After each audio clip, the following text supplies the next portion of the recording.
Do you have dull, puffy skin, swollen lymph nodes, bruising, edema, or low energy? What if I told you there's a simple technique that can help you tackle all of these issues? Stick around because I'm about to reveal the secrets of dry brushing. Imagine waking up to glowing skin, reduced inflammation, and a boost in energy. Sounds amazing, right? But how does a simple brush do all of that?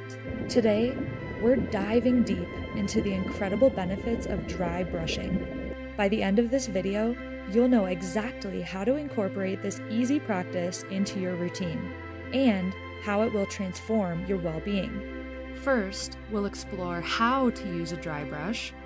Next, we'll uncover how it assists your lymphatic drainage system. Then we'll dive into the many benefits of dry brushing. I'll also sprinkle in a few secrets for success. Let's go!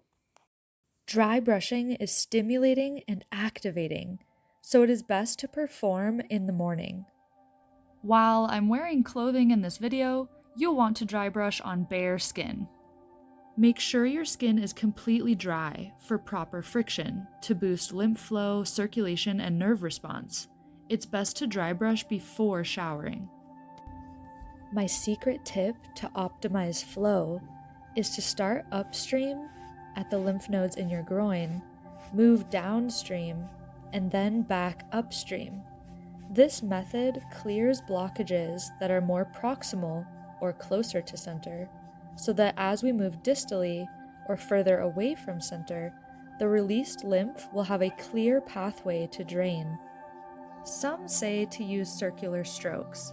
I mostly use short strokes toward my center, but you're welcome to try a combination of both. You might enjoy lying on your back to brush the legs and feet. This way, gravity is assisting you in pulling the fluid back towards the heart. Avoid brushing any areas with broken skin, sores, rashes, eczema, or varicose veins. In whatever position is most comfortable for you, make sure to spend some time on your feet. This includes the bottom of your feet and ankles too.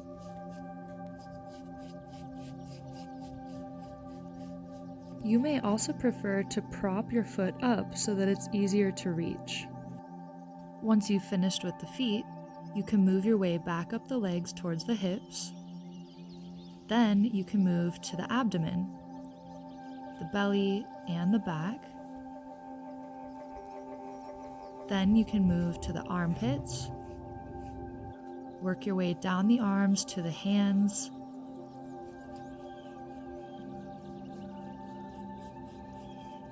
Then back up to the armpits. Make sure to get the front and back side of your shoulders too. Then you can work your way to the chest, neck, and upper back. This is where a brush with a handle can be super handy. The dry brush I'm using is made from Tampico fibers, which are cultivated from the agave lechugia plant, and its bristles are pretty firm. But you should find a brush that feels best for you. For dry brushing my face, I use a different brush with slightly softer bristles, and will be tracing the marma points in the face, which naturally align with the lymphatic vessels. I like to first clear the lymph nodes in my throat. You can also brush behind the ears down towards the throat. Then I move up to the jawline as I gently brush up towards the temples or near the ears. Then I like to start at the crown of the head, moving down towards the temples.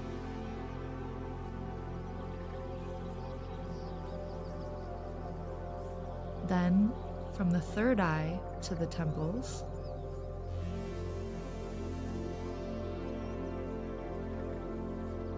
Then tracing the eyebrows.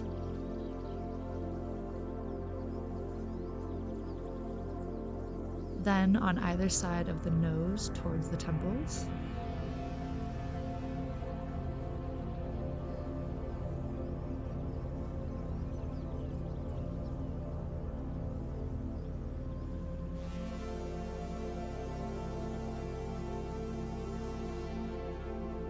Then underneath the nose, up toward the temples.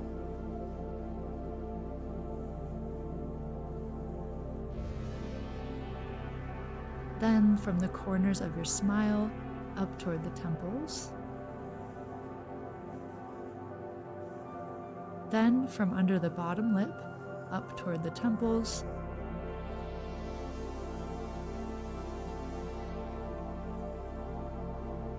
Then you can retrace the jawline.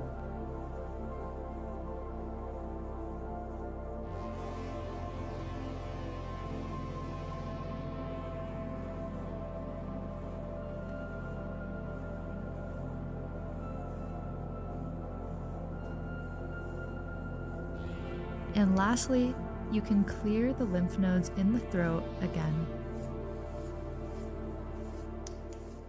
You may feel a bit tingly or itchy immediately after, but this will dissipate within a few minutes. If it does not dissipate, consult with your doctor or healthcare professional. I dry brush almost daily, but some may find it best to practice dry brushing 2 to 3 times a week for best results. Everyone's skin is different, and it's important not to overdo it, as excessive dry brushing can irritate the skin. As always, listen to your body and do what feels right for you. So, what does the lymphatic system do? It's a vital part of our immune system, made up of vessels that carry a clear fluid called lymph. This fluid helps move white blood cells, or lymphocytes, to and from different parts of the body. Lymph also picks up waste from cells and brings it to lymph nodes, where harmful substances like bacteria and other viruses get filtered out. The lymphocytes then go to work fighting them off, and the cleaned fluid is returned to the bloodstream. Unlike our circulatory system, the lymphatic system doesn't have a pump. It relies on things like breathing, movement, and stretching to get around. Dry brushing and massage are also great ways to keep the lymph moving throughout the body. Here are 10 ways that dry brushing will change your life. Number 1, exfoliation. Dry brushing removes dead skin cells, leaving skin soft and smooth. By removing the layer of dead skin cells, dry brushing allows skincare products to penetrate the skin more effectively. And it's a great way to prepare the skin for Abhyanga, or warm oil massage. If you haven't seen my Abhyanga video yet, I've left a link for you in the description below. Number 2, lymphatic drainage. Regular dry brushing helps lymph fluid move properly, preventing buildup that can cause swelling, skin changes, and a higher risk of recurring infections by keeping immune cells flowing to where they're needed. Number 3, improved circulation.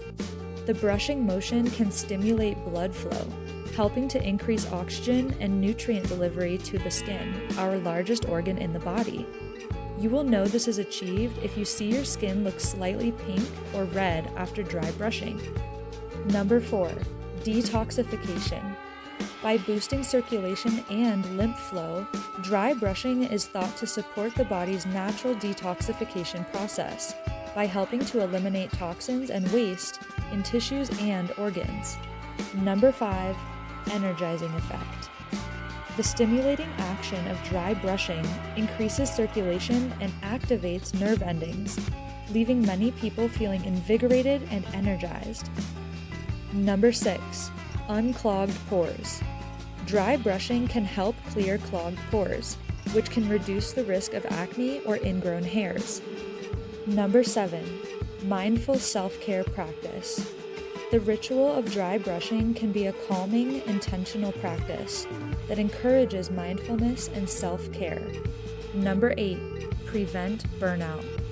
In a 2022 study aimed at introducing self-care practices that prevent burnout for healthcare providers, it was found that dry brushing has the potential to balance the autonomic nervous system and promote relaxation. Number 9, improved immune system response. While research is limited, I found a couple studies that claim skin scraping techniques like dry brushing and gua sha decrease inflammatory markers and enhance our skin's innate ability to respond to intradermal antigens, or any substance that causes the body to produce an immune response, like allergens or even vaccines. Number 10. Compared to other self-care and beauty tools, it's simple to perform, there's little to no cost, and it's easy to learn. Skin brushing techniques have been used for thousands of years, and the tools look different from one tradition to the next. In Ayurveda, practitioners use raw silk gloves to perform garshana, which means to rub or polish. In traditional Chinese medicine, a loofah made from the dried fruit fibers of the silk squash are used. The ancient Egyptians used rough stones and pumice. In Japan, kanpu masatsu, meaning dry towel friction, became popular in the 1940s to help prevent respiratory infections in elementary schools, and is often practiced in groups as part of morning exercises. Thank you so much for watching. Let me know your questions and results in the comments below. See you next time!